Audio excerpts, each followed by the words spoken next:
Hi, everybody. My name is Rebecca Craver. I am the Director for Congregational Development in the Moravian Church in the Southern Province.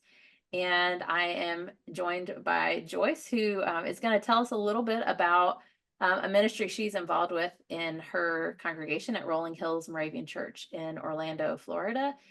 So I'm going to ask you, Joyce, to just introduce yourself a little bit and tell us a little bit about feeding his flock. Good morning, Rebecca, and thank you so much for this opportunity. It's wonderful, and I really appreciate it on behalf of Rolling Hills Moravian Church up here in Longwood. So I started this ministry really unofficially many, many years ago by feeding people that I saw that appeared to be, homeless and needy on the street. When I joined Rolling Hills Moravian Church, I continued it.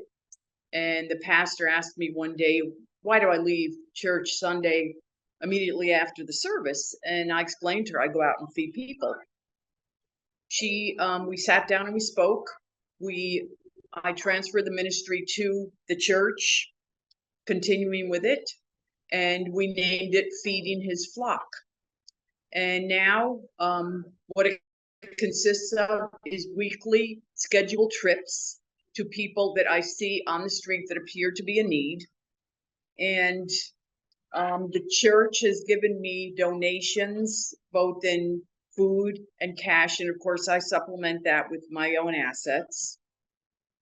And what I do is give them food, perishable as well as non-perishable, toiletries if they would like, specifically toothbrush, toothpaste, soap if they have access to cleaning and cleansing, and of course napkins and utensils, plenty of water. Florida is usually very, very hot. Sometimes it's perishable items like granola bars, or sometimes and canned items such as rice and beans where they have a flip top.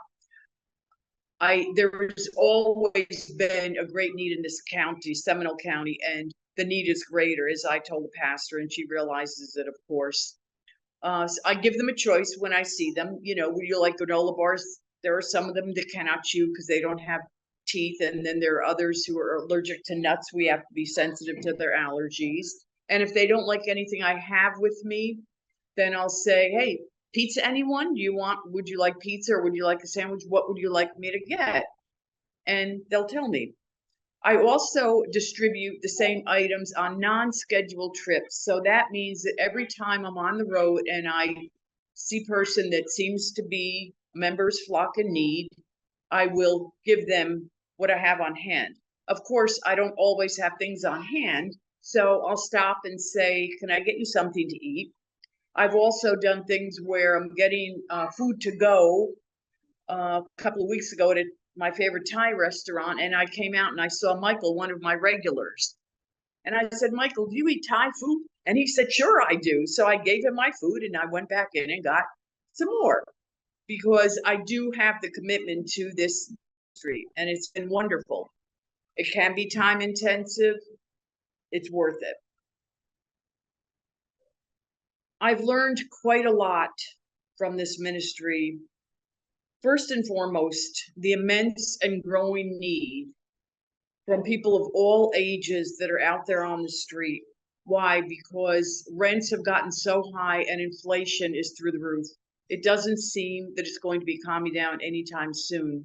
I went to a homeless seminar recently, and the gentleman in charge of the Orlando Rescue Mission, the only mission that houses homeless people in Seminole County, told us that 50% of the working population in Seminole County is $400 away from being homeless. So that means the husband or wife can lose a job, they have children, any kind of situation that it's hardship. $400, as we know, doesn't go very far. It doesn't pay a month's rent. So the need is increasing. And it's children, it's adults, it's senior citizens. I've learned that most of the people that I serve are willing and grateful for the help. Every once in a while, they're not. They'll say, "Oh, I don't need you. I don't need that." And so I just move on, and say a prayer for them. some people are interested in hearing about the Lord, others are not. So that's a situation I feel out on a case by case basis. I do have some regulars that I see and that I serve, and we chit chat about God. We chit chat about things in life. I've learned to serve without judgment. One of the big things I hear, Rebecca, from people that I know is, well, they're on the street, but they can get a job. Why should I give my hard-earned, you know, wages to help them out when they can go get a job like I do? Okay, we're not to judge as Christians, we're not to judge. And so it's really taught me just to completely loose that whole idea of judgment and serve without judging. That is not our job. The other, one of the very other important things I've learned is how to listen. They have a story to tell, and sometimes they'll volunteer. Oh, I lost a job, or I'm going through a divorce, or I couldn't pay rent and I was kicked out. I have three young children. And it's very important to listen because just like we all have a story, they have a story. And sometimes we'd be very surprised to hear what that story is. And they just love to tell it. Some of them don't want to say anything, and that's fine too. They just say thank you or they'll grab it and then move on. So each person, I feel out. I've developed relationships with some of them because I've been doing this a long time. I think the greatest takeaway is the importance of continuing and growing our Feeding His Flock ministry whenever and wherever it's needed. So this ministry, you said that when you brought it to the church, that other folks participate in it by making donations and by supporting kind of you in this ministry? Yes, they do. They'll give me non-perishable items, they'll give me toiletries, they'll give me cash, to help offset the cost of food, perishables and non-perishables. And it's been wonderful. The word is spreading and they've been supportive. That's really wonderful. Well, I appreciate you sharing a little bit about this ministry. I think sometimes it can be overwhelming, like kind of the needs that we see, and so kind of thinking about the ways that just one person can make a choice that has an impact, and that impact can grow.